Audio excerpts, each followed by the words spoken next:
va, comment vas-tu? Ça va bien. Réunion de travail chez Inuit. Ses deux fondateurs, Franck Giroudon et François Lourdin, mettent la touche finale à la toute dernière version d'orthophoniste.com, leur solution digitale d'exercice orthophonique. Pendant plusieurs mois, ils ont testé et amélioré la solution auprès d'une cinquantaine de praticiens. L'objectif, c'est de doter cette profession-là d'outils modernes qui leur permettent d'être plus efficaces et de pouvoir mieux travailler. Et ces outils modernes, les voici. Des exercices ludiques principalement destinés aux enfants et aux adolescents.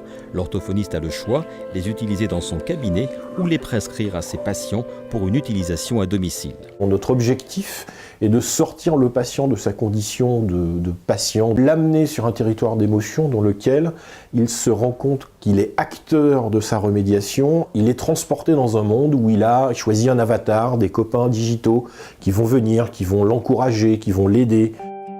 En France, 1 800 000 enfants souffrent de problèmes d'orthophonie et le nombre de praticiens plafonne quant à lui à 23 000.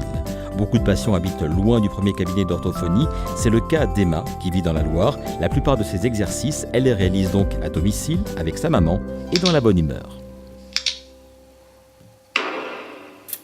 Alors regarde, ce sont lesquels qui sont allumés en rouge, qui ne sont pas bons? Mou et joli. Fin de l'exercice. Ouais, super, j'ai gagné des étoiles. Théodora de Bollardia fait partie des praticiens qui ont testé la version bêta d'orthophoniste.com. Pour elle, la solution est un gain de temps, les séances sont plus rapides à préparer. Elle apprécie surtout de pouvoir personnaliser les exercices et d'obtenir en temps réel les résultats de ses patients.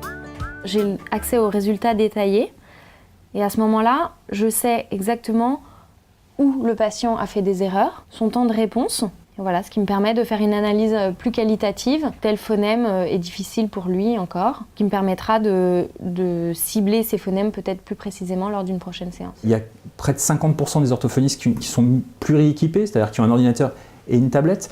Donc, le parc informatique est là. Maintenant, avec le bon contenu, je pense qu'on peut y arriver. On veut être capable de produire de plus en plus de contenu et qu'il soit un contenu pertinent pour les orthophonistes. Donc on aura effectivement une quinzaine d'emplois créés sous 3 ans.